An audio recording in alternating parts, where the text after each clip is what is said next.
എല്ലാവരും എത്തിയതിൽ വളരെ സന്തോഷമുണ്ട് കേട്ടോ. അല്ല, പാല് കാച്ചിന്റെ സമയം എപ്പോഴാ? 9 മണി വരെ രാഹുകാല. ഓ, അത് കഴിഞ്ഞാൽ പാല് കാച്ചൽ എപ്പോൾ വേണമെങ്കിലും ആകാം. അല്ല, 9 മണി കഴിഞ്ഞല്ലോ. ഇനി ചടങ്ങ് നടത്താമല്ലോ.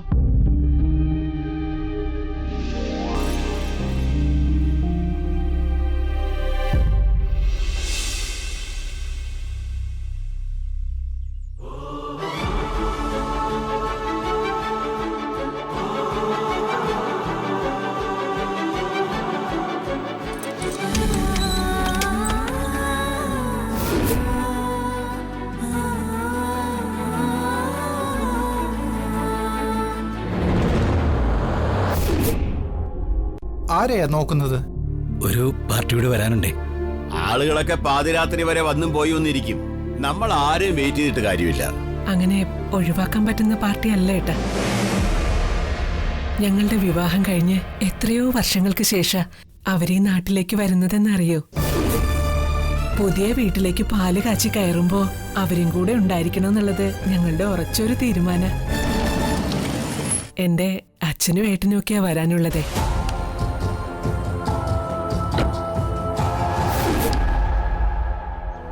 പുതിയ വീട്ടിലേക്ക് അവരും കൂടി പ്രവേശിക്കണം എന്നുള്ളത് ഞങ്ങളുടെ ഒരു ആഗ്രഹം.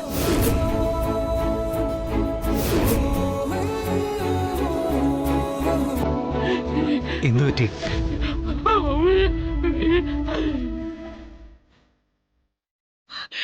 അവര് വന്നെന്ന്.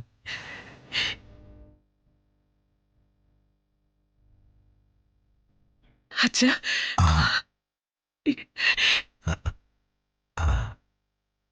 എടുത്തി സുഖല്ലേ? ഏട്ടാ, ഏട്ടാ.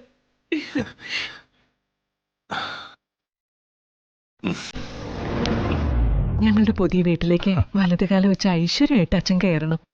ആയിക്കോട്ടെ.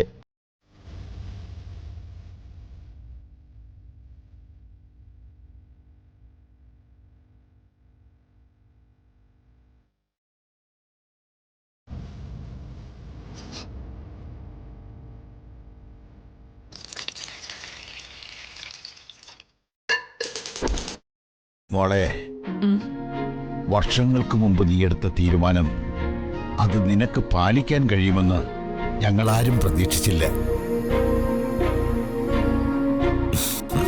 പക്ഷേ ഇന്ന് നീ അത് നിറവേറ്റിയിരിക്കുന്നു.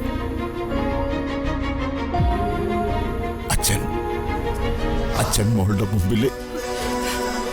അയ്യോ, അരുത് അച്ഛാ, അരുത്. മാധവൻ നായരെ, നിങ്ങൾ വാക്ക് പാലിച്ചു. അന്തസ്സുള്ളൊരു പുരുഷനാണെന്ന് നിങ്ങൾ തെളിയിച്ചു. നിങ്ങളെ എന്റെ സഹോദരിയുടെ ഭർത്താവായി കിട്ടിയതിൽ ഇന്ന് ഞാൻ അഭിമാനിക്കുന്നുള്ളൂ.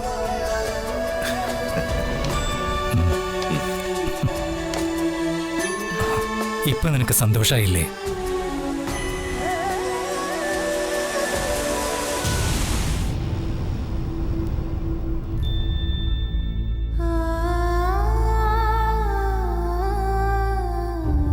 നിന്റെ മോഹം സഫലമായില്ലേ ചന്ദ്രു?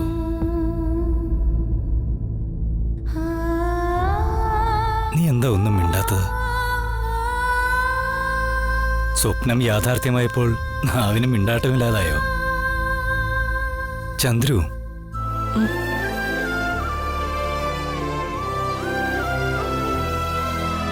പുതിയ വീടിനെ കുറിച്ച് എന്താ നിന്റെ അഭിപ്രായം? നീ ആഗ്രഹിച്ച അതേ വീട് തന്നെയാണോ? എന്തെങ്കിലും ഒന്ന് പറയണ്ട ചന്ദ്രു. മാധവേട്ട, മാധവേട്ട,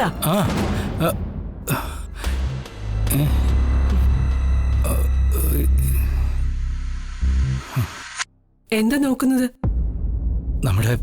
നമ്മുടെ പുതിയ വീട്, ഗണപതി ഹോമം, പാലുകാച്ചിന് വന്ന അതിഥികൾ.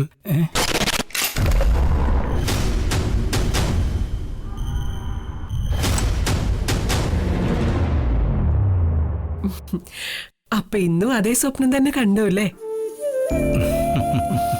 ദരിദ്രനും സാധാരണക്കാരനുമായ എന്നെ ഭർത്താവായി സ്വീകരിച്ചതിന്റെ പേരില് ഒരുപാട് കണ്ണീര് കുടിച്ചോളല്ലേ നീ.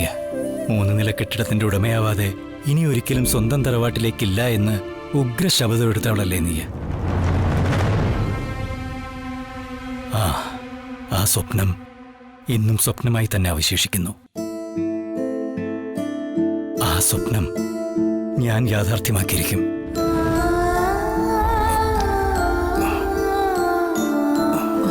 മാധവേട്ട, അന്നത്തെ സാഹചര്യത്തിൽ അങ്ങനെ ഒരു ശബ്ദം ചെയ്തത് സത്യ. അതൊക്കെ പഴയ കഥയാ. 2 പെൺകുട്ടികളെ കൂടി വിവാഹം കഴിച്ചയക്കേണ്ട ഭാരിച്ച ചുമതലയല്ലേ നമ്മുടെ മുൻപിലുള്ളത്. ചന്ദ്രു, മക്കളെ കെട്ടിച്ചയച്ചില്ല എന്ന ദുഃഖത്തേക്കാൾ ഇന്നെന്നെ അലട്ടുന്നത് നിന്റെ വാക്ക് നിറവേറ്റാനായില്ലല്ലോ എന്ന ദുഃഖമാണ്. നീ ഭർത്താവിന് വേണ്ടി ചെയ്ത കടുത്ത ത്യാഗമാ അങ്ങനെ ഒരു ശബ്ദത്തിലേക്ക് നയിച്ചത്.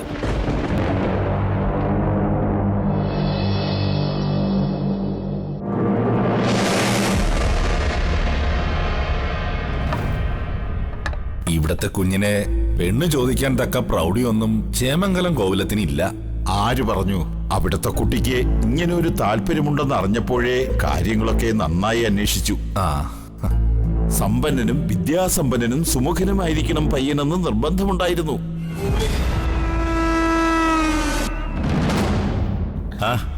ഇരിക്കും. എന്നാ പിന്നെ അധികം നീട്ടിക്കൊണ്ടു പോകണമെന്നാണ് എന്റെ അഭിപ്രായം. എന്താച്ചാ, പെൺകുട്ടിയുടെ സമ്മതം ചോദിച്ചില്ലല്ലോ എന്നാ മോൻ പറയുന്നത്. എന്ത് സമ്മതം ചോദിക്കാൻ? എന്റെ ഇഷ്ടങ്ങളാ എന്നും എന്റെ മോളുടെ ഇഷ്ടങ്ങൾ. അങ്ങനെയാണെങ്കിൽ നമുക്ക് തന്നെ ഉറപ്പിക്കാം അല്ലേ?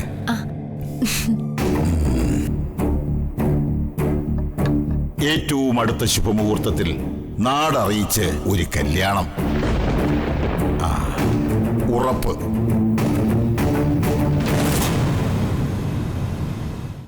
അച്ഛാ,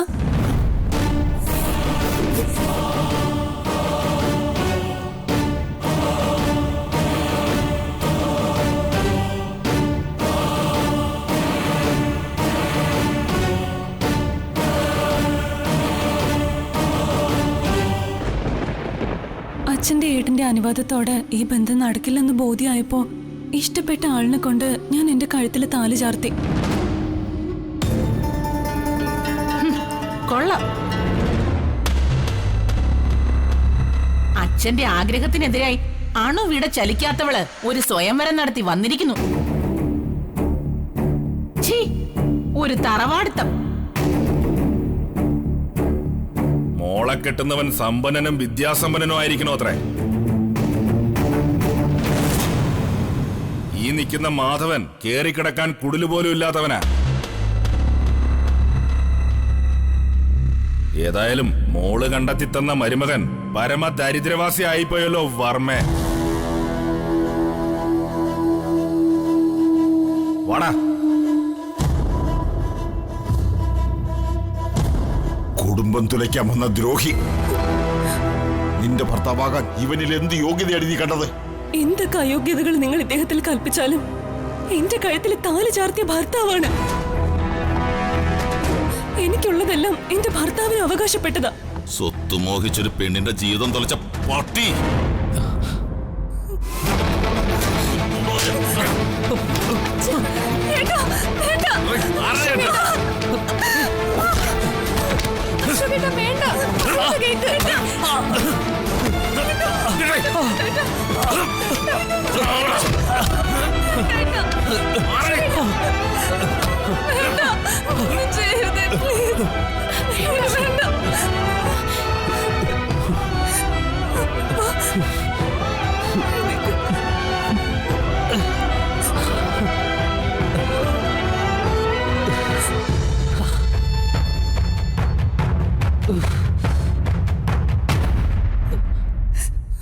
സ്വന്തമായിട്ട് സ്വത്തും വീടൊന്നും ഇല്ലാത്തതാണ് എന്റെ ഭർത്താവിന്റെ അയോഗ്യതയെങ്കിൽ അത് ഞാൻ അങ്ങ് സഹിച്ചു.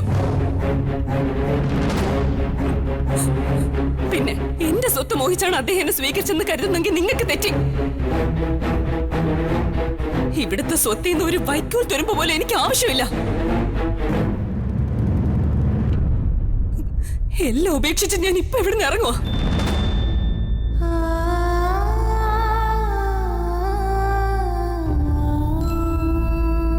ഇനി ഈ ജീവിതത്തില് എനിക്ക് സ്വന്തമായി ഒരു 3 നില കെട്ടിടം ഉണ്ടാവുമ്പോ അതിന്റെ പാല് കാച്ചി ക്ഷണിക്കാൻ മാത്രമേ ഞാൻ ഈ വീട്ടിൽ കാല് കുത്തു.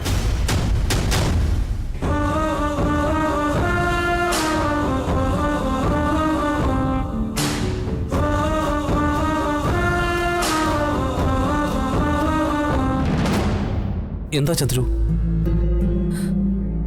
തറവാട്ടിൽ നിന്ന് ഇറങ്ങുന്നതിന് മുമ്പ് ഞാൻ എന്താ പറഞ്ഞത്? ശപഥം. 3 നില കെട്ടിടത്തിന്റെ ഉടമയാകാതെ തറവാട്ടിൽ കാല് കുത്തില്ല എന്നുള്ള ഉഗ്ര ശപഥം. ഒരിക്കലും നടക്കാത്ത കാര്യം. എല്ലാ പ്രതീക്ഷകളും വിശ്വാസങ്ങളും എന്നിൽ അർപ്പിച്ചുകൊണ്ടാണ് നീ എന്റെ കൂടെ ഇറങ്ങി തിരിച്ചത്. അത് നിറവേറ്റേണ്ടത് ഭർത്താവായ എന്റെ കടമയാണ്.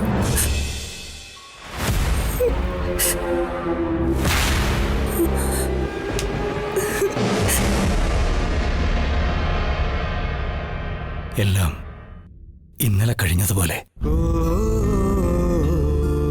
ഇതുവരെ നിനക്ക് നൽകിയ വാക്ക് പാലിക്കാൻ എനിക്ക് കഴിഞ്ഞിട്ടില്ല.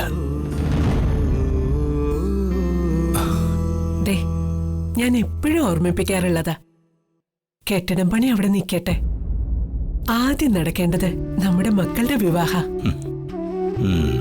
വിവാഹവും നടക്കണം, സ്വന്തം കുടുംബവുമായിട്ടുള്ള നിന്റെ കൂടിച്ചേരലും നടക്കണം. രണ്ടും നടന്നിരിക്കും. ഈ മാധവൻ നടത്തിയിരിക്കും. ഇവിടെ ആരും ഇതുവരെ എഴുന്നേറ്റില്ലേ? എടാ മാധവാ, എണീക്കടാ. എടാ, നിന്റെ ആമക്കൾ രണ്ടും പോത്ത് പോലെ കിടന്ന് ഉറങ്ങുവാ. നീയും അത് തന്നെയാണോടാ പാവം? എടാ ചെറുക്കാൻ, നിനക്ക് ജോലിക്ക് പോവണ്ട എന്നാ? വിശന്നിട്ട് വയ്യ. ഒരു ഗ്ലാസ് ചായ ഇട്ട് തരാൻ പോലും ഇവിടെ ആരുമില്ലേ? ദേ, അമ്മായിമ്മ ഭരണം തുടങ്ങി. ഞാൻ അങ്ങോട്ട് ചെല്ലട്ടെ. മാധവേട്ടൻ ജോഗിങ്ങിന് പോകാൻ നോക്ക്.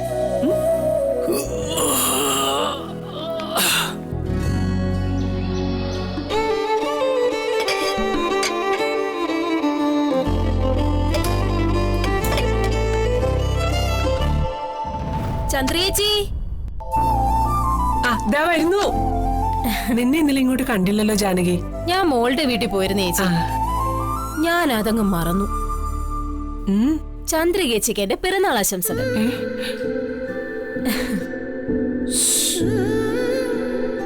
ഇന്ന് എന്റെ ജന്മദിനാണെന്നുള്ള കാര്യം എന്റെ ഭർത്താവ് പോലും മറന്നിരിക്കുക. പിന്നെ എങ്ങനെ നീ തോർത്തെടുത്ത്? മൊബൈലിൽ കണ്ടതാ ചന്ദ്രികേച്ചി. ആഹാ, ചന്ദ്രികേ. അമ്മയാ. നീ എനിക്ക് പിറന്നാൾ ആശംസകൾ നേർന്നത് അമ്മ കേട്ടിട്ടുണ്ടാവും. എന്റെ ജാനകി, നീ വന്ന് സർവ്വ സസ്പെൻസും പൊളിച്ചു എന്നാ തോന്നുന്നത്. അമ്മേ, എന്താ ചന്ദ്രിക ഇത്? നീ നിന്റെ മക്കളെ പോലെ ആയോ? എനിക്കിതുവരെ ചായ കിട്ടിയിട്ടില്ല.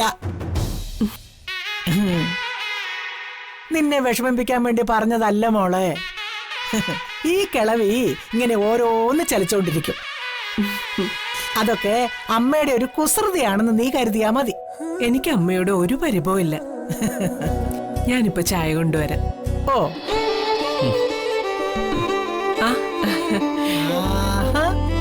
ചായ എത്തിയല്ലോ.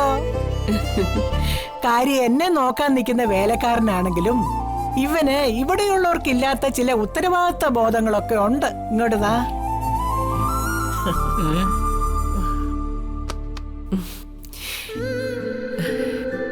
ഒരിക്കലും പതിവില്ലാതെ വിനു എനിക്കും കൂടി ചായ കൊണ്ടുവന്നിരിക്കുന്നു.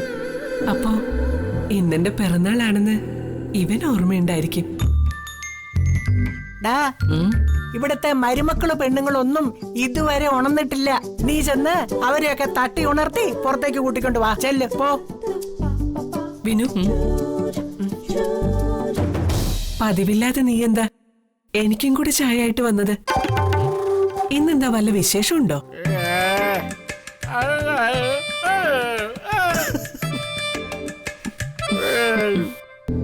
ഇന്നത്തെ ദിവസത്തിന് അവൻ ഒരു പ്രത്യേകതയും കാണുന്നില്ല. അതായത് അവനും എന്റെ ജന്മനാൾ ഓർക്കുന്നില്ല എന്നർത്ഥം.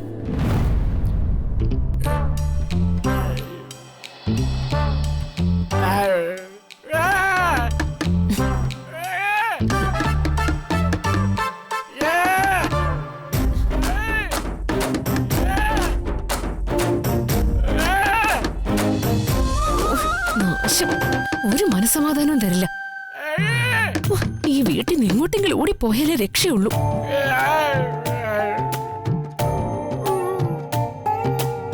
അടുക്കളയിൽ കേറിയിട്ട് ടേസ്റ്റ് ആയിട്ടുള്ള ഒരു ഭക്ഷണം ഉണ്ടാക്കാന്ന് വെച്ചാ അമ്മായിയമ്മയിലെ അടുക്കള ഭരണം. മുത്തശ്ശിയെ പോലെ അമ്മയ്ക്കും എവിടെയെങ്കിലും അടങ്ങി ഒതുങ്ങിയിരുന്നാൽ എന്താ? ഞാൻ ഉണ്ടാക്കുന്ന ഭക്ഷണം സമയസമയത്ത് കഴിച്ചാ പോരെ അമ്മയ്ക്ക്? ഇതൊരുമാതിരി.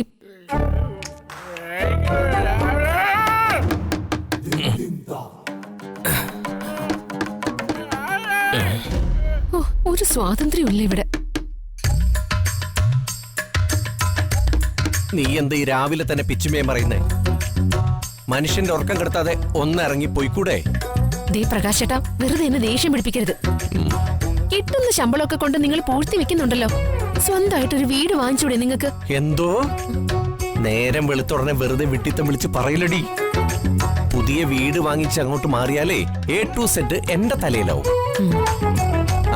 ഇവിടെ ആവുമ്പേ വീട്ടു ചെലവൊക്കെ അച്ഛൻ അങ്ങ് നോക്കിക്കോളും. മോന്റെ സ്കൂൾ ഫീസും നിന്റെ ഡ്രസ് എടുപ്പൊക്കെ കഴിഞ്ഞാലേ ബാക്കി തുക നമുക്ക് മെച്ചം വെക്കാം.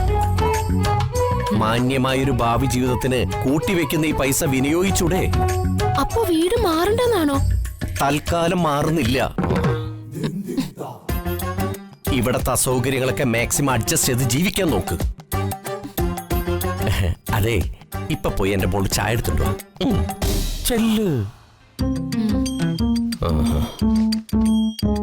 അവളൊരു വീട് മാറല്.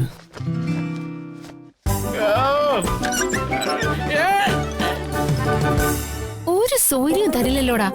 എന്റെ ഉറക്കം കെടുത്തിയപ്പോ നിനക്ക് എന്ത് കിട്ടി? അടുത്ത മുറിയിലെ മഹാറാണിക്ക് പള്ളിയുറക്കം കഴിഞ്ഞിട്ടുണ്ടാവില്ല. പോയി അവളുടെ സൗകര്യം കൂടെ കെടുത്ത് ചെല്ല്.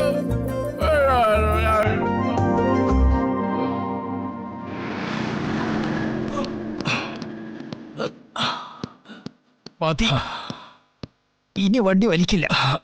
ആയിക്കോട്ടെ ആയിക്കോട്ടെ. ആ 3 ചായ, 1 മധുരം കുറച്ചേ. ഹലോ, ആ പറഞ്ഞോളൂ. ആ ഹാ ഹാ ഹാ, ഓക്കെ ഓക്കെ.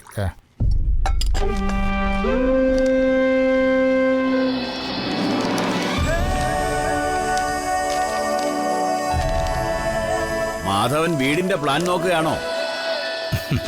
ഇത്രയും വലിയൊരു വീട് പൂർത്തിയാക്കാൻ ലക്ഷങ്ങളല്ല കോടികൾ വേണ്ടി വരില്ലേടോ?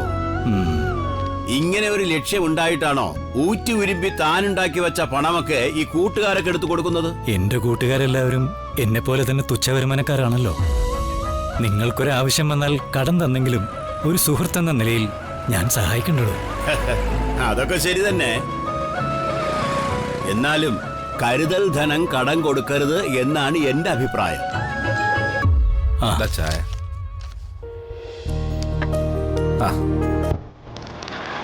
ഇത് ശങ്കർ സാറിനുള്ളതാ, മധുരം കുറച്ച്. അല്ല സാറവിടെ? ആ ശരി. ആ ഞാനിവിടെ ഉണ്ടേ. ആ സാറേ ചായ. മാധവചന്ദ്രികയുടെ പ്ലാൻ ഒഴിയാതെ കീശയിലിട്ടുകൊണ്ട് നടക്കണോ താൻ? എടോ, തൻ്റെ കീശയിൽ ഇപ്പോൾ വേണ്ടത് കെട്ടിടത്തിൻ്റെ പ്ലാൻ അല്ല, വിവാഹം കഴിക്കാത്ത ചെറുപ്പക്കാരുടെ ഗ്രഹനിലകളാണ്. ആദ്യം മക്കളെ കെട്ടിച്ചു വിടാൻ നോക്കണോ? എന്താ സോമ, ഞാൻ പറഞ്ഞത് ശരിയല്ലേ? മാധവൻ നായരുടെ മുൻചുണ്ടി ഭയന്നിട്ടാ ഞാൻ ഇതുവരെ ഒരു അഭിപ്രായം പറയായിരുന്നത്. തൽക്കാലം ഈ 3 നില കെട്ടിടത്തിന്റെ പദ്ധതി ഉപേക്ഷിക്കുന്നതാ നല്ലത്.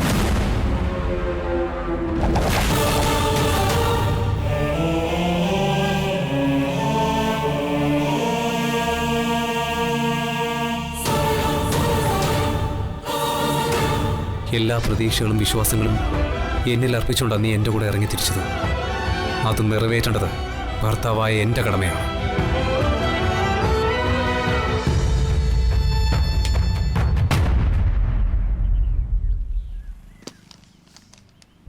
അത് നിങ്ങൾക്കാർക്കും പറഞ്ഞാൽ മനസ്സിലാവില്ല. മാധവൻ നായരുടെ ഭാവമൊക്കെ കാണുമ്പോൾ കെട്ടിടം പണിയാനും മക്കളെ കെട്ടിക്കാനുമുള്ള പണം അയാളുടെ കയ്യിൽ റെഡി ഉണ്ടെന്ന് തോന്നും. അത്രയ്ക്കുണ്ടല്ലോ അയാളുടെ ആത്മവിശ്വാസം. എനിക്ക് തന്നോടൊന്നേ പറയാനുള്ളൂ. തന്റെ മകളുടെ കല്യാണം നടത്താൻ അയാൾ കുറെ പണം തന്നിട്ടുണ്ടല്ലോ, അതങ്ങ് തിരിച്ചു കൊടുത്തേക്ക്. ഞാനൊരു ലോണിന് കൊടുത്തിട്ടുണ്ട്. അത് കിട്ടിയാൽ ഉടനെ കൃത്യമായിട്ട് കൊടുത്തിരിക്കും.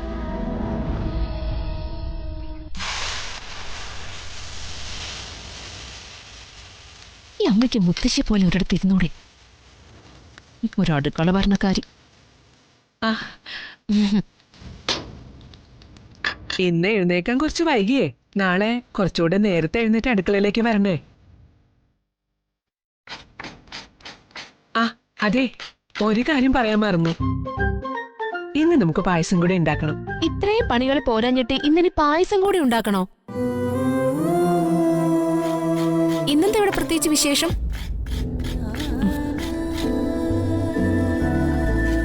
ഇന്നെന്റെ ജന്മദിനമാണെന്ന് മൂത്ത മരുമകളായ സുചിത്രയ്ക്ക് പോലും ഓർമ്മയില്ല. എന്താ അമ്മ? ഒന്നുമില്ല, ഇന്നിവിടെ പായസം ഒന്നും ഉണ്ടാക്കണ്ട.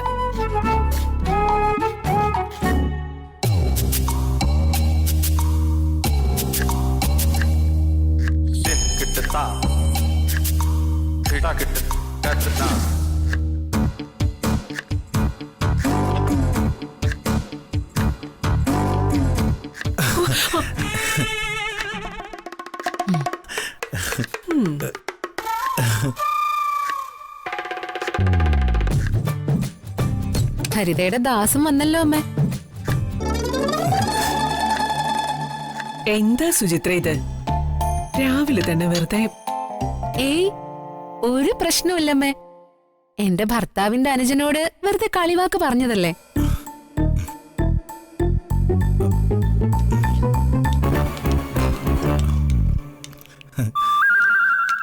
എന്താ മോനെ? ഒന്നുമില്ലമ്മേ. ഒന്നുമില്ലെങ്കിൽ പിന്നെ എന്തിനാ ഷെൽഫിന്ന് കുപ്പിയെടുത്തത്? അത് നീ അടുക്കളയിൽ ഉണ്ടാക്കുന്നതൊന്നും ഇവന്റെ മഹാറാണിക്ക് പിടിക്കില്ലല്ലോ. അവൾക്ക് എന്തോ സ്പെഷ്യൽ ആയിട്ട് ഉണ്ടാക്കി കൊടുക്കാനുള്ള ബന്ധപ്പാടില്ല പാവം മനോജ് എന്ന ഭർത്താവ്.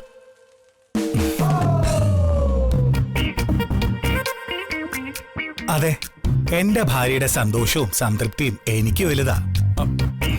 അവളുടെ എല്ലാ കാര്യങ്ങളും ശ്രദ്ധിക്കേണ്ട ഉത്തരവാദിത്വവും എനിക്കുണ്ട്.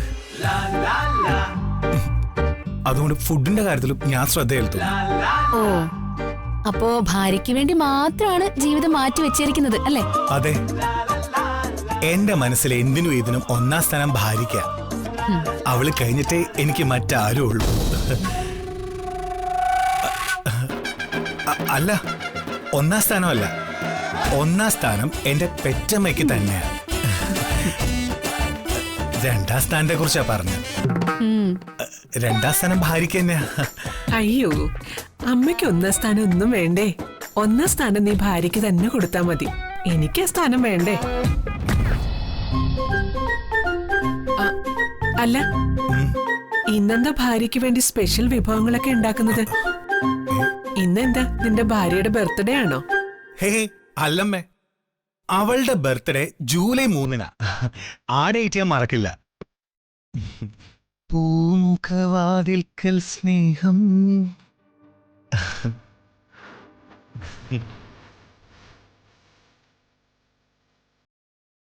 ഓ, ഇതുപോലൊരു ജന്മം. ഒന്നാന്തരം പെൺകോന്തൻ തന്നെ. അല്ല, ഭർത്താവായ ഇങ്ങനെ വേണോന്ന് പറഞ്ഞതാ അമ്മ. ഹരിത ഭാഗ്യം ചെയ്തവളാ. ഇന്നലെ വന്ന ഭാര്യയുടെ ബർത്ത്ഡേ നല്ല ഓർമ്മയുണ്ട്.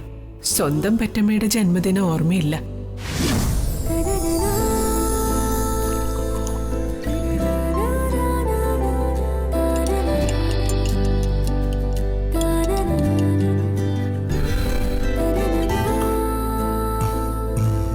ഓക്കെ ഓക്കെ, മധുരം പാകത്തിനുണ്ട്. ഹരിതേ, മോളെ ഹരി, എഴുന്നേക്ക് മൈഡിയർ ചക്കരെ, എഴുന്നേക്ക്. എനിക്ക് വാ.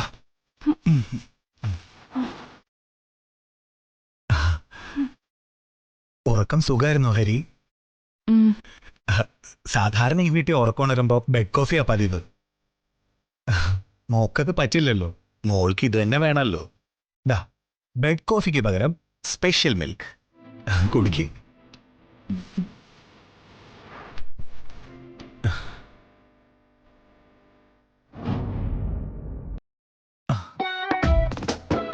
സ്പെഷ്യൽ മിൽക്ക് എങ്ങനെയുണ്ട്? നന്നായിട്ടുണ്ട്. പൂമുഖവാതിൽക്കൽ വേണ്ട, രാവിലെ വെറുപ്പിക്കല് വേണ്ട. വേണ്ട, ഹരിമോക്ക് ഇഷ്ടപ്പെടാത്ത ഒന്നും ഞാൻ ചെയ്യില്ല. ഇഷ്ടപ്പെടുന്ന എന്തും ചെയ്യുകയും ചെയ്യും. അയ്യോ, എനിക്ക് ഓഫീസിൽ പോകാൻ ടൈമായി. അതിനെന്താ, ബാത്റൂമിൽ നിന്റെ പേസ്റ്റ്, സോപ്പ്, ഷാംപൂ എല്ലാം എടുത്തു വെച്ചിട്ടുണ്ട്. വെള്ളം വരെ ചൂടാക്കി വെച്ചേക്കുവാ. ആരും കയറാതെ കുളിമുറി ഞാൻ ബ്ലോക്കാക്കി വെച്ചേക്കുവാ. ഇനി ചെന്ന് കയറി അങ്ങ് കുളിച്ചാ മാത്രം മതി. ഇനി ഞാൻ മോളെ കുളിപ്പിക്കണോ? അതും ചെയ്യാം. മനോജ്, നിന്റെ സ്റ്റാർട്ടപ്പ് ബിസിനസിന്റെ കാര്യം എന്തായി? അതിന്റെ ഇനിഷ്യൽ സെറ്റപ്പ് ഒക്കെ തുടങ്ങി കഴിഞ്ഞു. എന്നിട്ട് ഞാനൊന്നും കാണുന്നില്ലല്ലോ. നിന്നെ കുറിച്ച് കാൽ കാശിന് പോക്കില്ലാതെ തെണ്ടി നടക്കുന്ന ഒരു ഫ്രോഡ് ചെക്കനാണെന്ന് വിചാരവാ അച്ഛനും അമ്മയ്ക്കും. അവരുടെ മുമ്പിൽ നാണം കെട്ട് തല കുനിച്ച് നിൽക്കേണ്ട ഗതികേടാ എനിക്ക്. അത് താമസിക്കാതെ മാറ്റിയെടുക്കാം മോളെ. മരുമകൻ മനോജ് കോടീശ്വരനാണ് തെളിയിക്കുന്ന സർട്ടിഫിക്കറ്റിൽ നിന്റെ അമ്മയും അച്ഛനും ഒപ്പുവെക്കേണ്ട അവസ്ഥ ഞാൻ സൃഷ്ടിച്ചിരിക്കും. മതി, നേരം വെളുത്താ തുടങ്ങും നിന്റെ തള്ളു. മതി, നിർത്താം. അല്ല, നിനക്ക് പണം എന്തെങ്കിലും വേണമെങ്കിൽ ഞാൻ അച്ഛനോട് ചോദിക്കാം. അല്ല,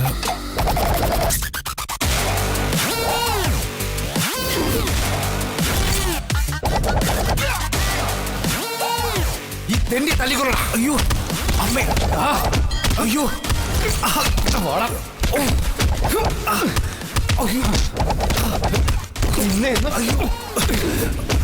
അയ്യോ. മനോജ്, എന്താടാ? ഏയ് ഒന്നുമില്ല. അത് നിന്റെ അച്ഛനോട് പണം ചോദിക്കാന്ന് പറഞ്ഞില്ലേ, അത് വേണ്ട. അതെന്താ?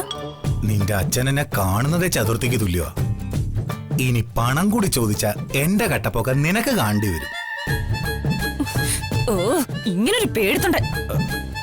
മനോജ്, ഞാൻ സീരിയസ് ആയിട്ടൊരു കാര്യം പറയാം.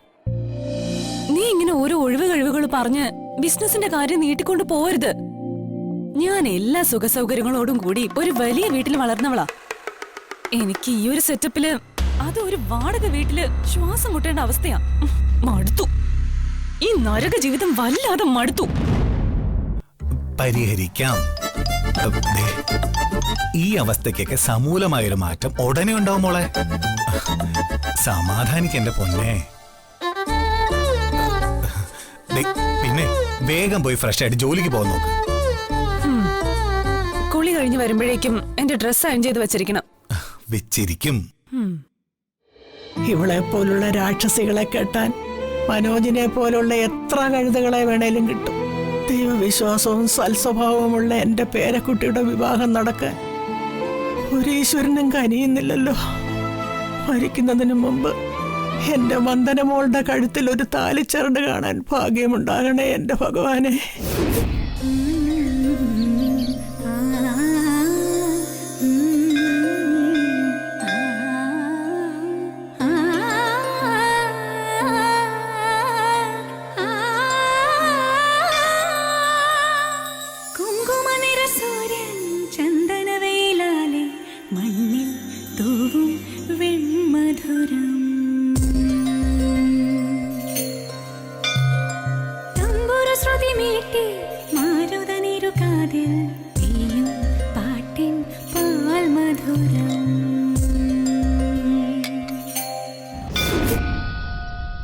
അല്ല, വിവാഹം വല്ലതും ഉറച്ചോ കുട്ടി? ഇല്ല തിരുമേനി. ഇഷ്ടഭക്തരെ ഭഗവാൻ വല്ലാതെ പരീക്ഷിച്ച് ക്ലേശിപ്പിക്കും. ഇപ്പോ കുട്ടിക്ക് പരീക്ഷണ ഘട്ടാ. അധികം വൈകാതെ മംഗല്യം നടക്കാൻ ഈശ്വരന്റെ അനുഗ്രഹം ഉണ്ടാവട്ടെ. ആ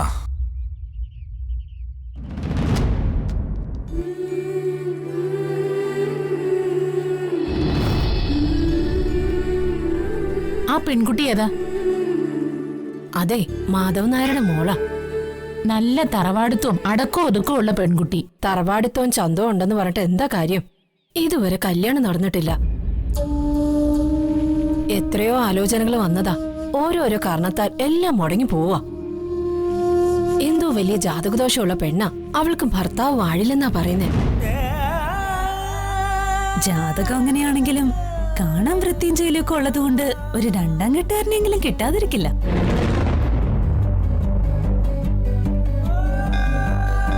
അഥവാ അങ്ങനെ ഒരു പയ്യനെ കിട്ടിയാലും അവൻ കുടിയനും ആഭാസനും ആയിരിക്കും. ചിലപ്പോ ദുർമരണവും സംഭവിച്ചെന്ന് വരാം.